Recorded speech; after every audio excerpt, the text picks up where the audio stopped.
दोस्तों, भारत और इंग्लैंड के बीच कटक में खेले गए दूसरे वनडे मैच में जबरदस्त रोमांच देखने को मिला।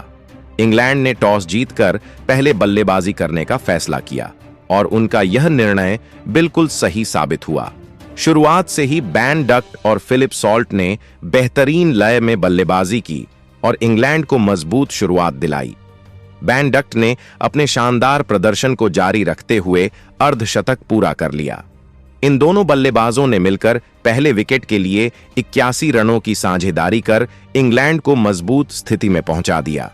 हालांकि भारत को पहली सफलता वरुण चक्रवर्ती ने दिलाई, जिन्होंने 81 के स्कोर पर फिलिप सॉल्ट को आउट कर पवेलियन भेज दिया। सॉल्ट 26 रन बनाकर आउट हुए और खास बात यह रही कि यह वरुण चक्रवर्ती का डेब्यू मैच था, जिसमें उन्होंने अपनी पहली ही सफलता हासिल की। उनके इस शानदार प्रदर्शन ने भारत को पहली सफलता दिलाई और इंग्लैंड की लय को थोड़ा प्रभावित किया। इसके बाद जो रूट क्रीज पर आए और शुरुआत से ही बेहतरीन लय में नजर आए, उनकी बल्लेबाजी में जबरदस्त आत्मविश्वास झलक रहा था, जिससे इंग्लैंड की पारी और मजबूत होती चली गई। मैच की इस स्थिति में भारतीय गेंदबाजों के सामने एक बड़ी चुनौती थी, क्योंकि इंग्लैंड के बल्लेबाज शानदार फॉर्म में थे और तेजी से रन बना रहे थे। 102 रन के स्कोर पर भारत को दूसरी सफलता मिली, जब रविंद्र जडेजा ने शानदार गेंदबाजी करते हुए बैन डक्ट को आउट कर दिया। डक्ट ने 65 रन की बेहतरीन पारी खेली थी, लेकिन जडेजा की गेंद पर आउट होकर पवेलियन लौट गए। उनके आउट होते ही हैरी ब्रुक बल्लेबाजी के लिए उतरे। इसके बाद जो रूट और ब्रुक ने मिलकर तीसरे विकेट के लिए 66 रनों की अहम साझेदारी की और इंग्लैंड की पारी को संभाला। हालांकि 168 के स्कोर पर हर्षित राणा ने भारत को तीसरी सफलता दिलाई और उन्होंने हैरी ब्रुक को 31 रन पर आउट कर दिया। उनके आउट होते ही इंग्लैंड के कप्तान जॉस बटलर क्रीज पर आए। दूसरी ओर जो रूट लगातार बेहतरीन लय में नजर आ रहे थे और उनकी शानदार बल्लेबाजी जारी थी। धीरे धीरे बटलर भी सेट होते गए और उन्होंने तेज गति से रन बनाना शुरू कर दिया।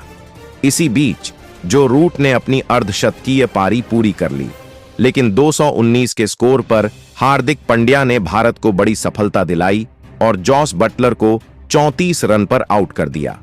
उनके आउट होने के बाद लियाम लिविंगस्टोन बल्लेबाजी करने उतरे। दूसरी ओर जो रूट लगातार चौके जड़ते जा रहे थे और इंग्लैंड को बड़े स्कोर की ओर ले जा रहे थे, लेकिन 248 के स्कोर पर रविंद्र जडेजा ने एक और बड़ी सफलता हासिल की और जो रूट को पवेलियन भेज दिया। रूट ने 62 गेंदों में 6 चौकों की मदद से 49 रन की शानदार पारी खेली थी। जो रूट के आउट होते ही इंग्लैंड की पारी लड़खड़ाने लगी और एक के बाद एक विकेट गिरते चले गए। जिम्मी ओवर्टन सिर्फ 6 रन बनाकर पवेलियन लौट गए, जबकि गैस एसिंगटन को मोहम्मद शमी ने महज 3 रन पर आउट कर दिया। हालांकि इसके बाद आदिल रशीद ने आते ही आक्रामक अंदाज में बल्लेबाजी की और लगातार 3 चौके जड़ दिए। दूसरी ओर लियाम लिविंगस्टोन पहले से ही शानदार लय में बल्लेबाजी कर रहे थे, जिससे इंग्लैंड का स्कोर तेजी से आगे बढ़ने लगा। लेकिन इंग्लैंड की यह तेज रफ्तार ज्यादा देर तक नहीं टिक पाई। 14 रन बनाकर आदिल रशीद रन चुराने के चक्कर में रन आउट हो गए। हालांकि लिविंगस्टोन अभी भी डटे हुए थे और बड़े शॉट खेलते जा रहे थे, मगर आखिरी ओवर में इंग्लैंड को 2 बड़े झटके लगे। लिविंगस्टोन 41 रन की अच्छी पारी खेलने के बाद रन आउट हो गए, जबकि मार्क वुड बिना खाता खोले पवेलियन लौट गए।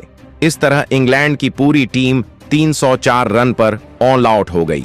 भारत की ओर से रविंद्र जडेजा ने शानदार गेंदबाजी करते हुए 10 ओवर में सिर्फ 35 रन देकर 3 विकेट झटके। वहीं हर्षित राणा, मोहम्मद शमी, हार्दिक पांड्या और वरुण चक्रवर्ती को एक एक विकेट मिला। भारत को यह मैच जीतने के लिए 305 रन बनाने थे और जब टीम लक्ष्य का पीछा करने उतरी तो रोहित शर्मा और शुभमन गिल ने इंग्लैंड के गेंदबाजों की जमकर धुनाई कर दी। दोनों बल्लेबाज शुरुआत से ही आक्रामक अंदाज में नजर आए और ताबड़तोड़ शॉट खेलते गए। हालांकि बीच में एक फ्लड लाइट पूरी तरह से नहीं जल रही थी, जिसके कारण मैच थोड़ी देर के लिए रोकना पड़ा। लेकिन जैसे ही खेल दोबारा शुरू हुआ, रोहित शर्मा ने अपनी विस्फोटक बल्लेबाजी जारी रखते हुए महज 30 गेंदों में अर्धशतक पूरा कर लिया। दूसरी तरफ शुभमन गिल भी शानदार लय में थे और उन्होंने भी 45 गेंदों का सामना करते हुए अपना अर्धशतक पूरा कर लिया। इन दोनों ने पहले विकेट के लिए 136 रनों की जबरदस्त साझेदारी कर भारत को बेहतरीन शुरुआत दिलाई। रोहित शर्मा का बल्ला इस मैच में आग उगल रहा था और वह लगातार इंग्लैंड के गेंदबाजों पर दबाव बना रहे थे। लेकिन इसी बीच 136 के स्कोर पर जिमी ओवर्टन ने भारत को पहला झटका दिया। उन्होंने शुभमन गिल को क्लीन बोल्ड कर दिया और गिल 60 रन की शानदार पारी खेलकर पवेलियन लौट गए। शुभमन गिल के आउट होने के बाद बल्लेबाजी के लिए विराट कोहली क्रीज पर आए, लेकिन वह ज्यादा देर टिक नहीं पाए। 150 के स्कोर पर कोहली महज 5 रन बनाकर आदिल रशीद की गेंद पर आउट हो गए। भारत को जल्दी 2 झटके लग चुके थे, जिससे इंग्लैंड की टीम ने वापसी की उम्मीदें बढ़ा लीं। इसके बाद कप्तान रोहित शर्मा का साथ देने के लिए श्रेयस अय्यर मैदान में उतरे। रोहित शर्मा अपनी लय में नजर आ रहे थे और लगातार चौके जड़ते जा रहे थे। उन्होंने शानदार बल्लेबाजी करते हुए महज 76 गेंदों में अपना शतक पूरा कर लिया। यह पारी उनके लिए बेहद खास थी, क्योंकि लंबे समय के बाद उनके बल्ले से शतक निकला था। रोहित यहीं नहीं रुके, उन्होंने श्रेयस अय्यर के साथ मिलकर तीसरे विकेट के लिए 700 रनों की अहम साझेदारी की और भारत का स्कोर 200 के पार पहुंचा दिया। हालांकि 220 के स्कोर पर लियाम लिविंगस्टोन की फुल टॉस गेंद पर बड़ा शॉट खेलने के प्रयास में रोहित शर्मा 119 रन बनाकर आउट हो गए। उन्होंने 90 गेंदों की अपनी शानदार पारी में 12 चौके लगाए। उनके आउट होते ही अक्षर पटेल बल्लेबाजी के लिए उतरे। दूसरी ओर श्रेयस अय्यर बेहतरीन लय में नजर आ रहे थे और भारत जीत की ओर मजबूती से बढ़ता जा रहा था। अक्षर पटेल और श्रेयस अय्यर के बीच गलतफहमी के कारण भारत को एक और झटका लगा, जब अय्यर 44 रन बनाकर रन आउट हो गए। इसके बाद केएल राहुल बल्लेबाजी करने उतरे, लेकिन वह ज्यादा देर तक नहीं टिक सके और 10 रन बनाकर जिमी ओवर्टन की गेंद पर आउट हो गए। इसके बाद हार्दिक पांड्या क्रीज पर आए और आते ही 2 चौके झड़कर तेजी से रन बनाने की कोशिश की, लेकिन वह भी 10 रन के स्कोर पर गैस एसिंगटन की गेंद का शिकार हो गए।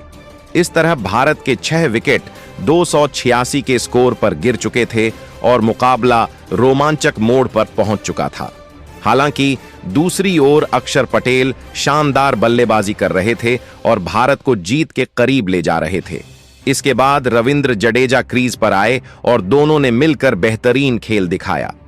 इनकी साझेदारी ने भारत को 45 ओवर में ही जीत दिला दी। इस तरह भारत ने दूसरा वनडे मैच 4 विकेट से अपने नाम कर लिया। अक्षर पटेल 41 रन बनाकर नाबाद रहे, जबकि जडेजा ने 11 रन की उपयोगी पारी खेली। इस जीत के साथ भारत ने वनडे सीरीज में अपनी बढ़त और भी मजबूत कर ली।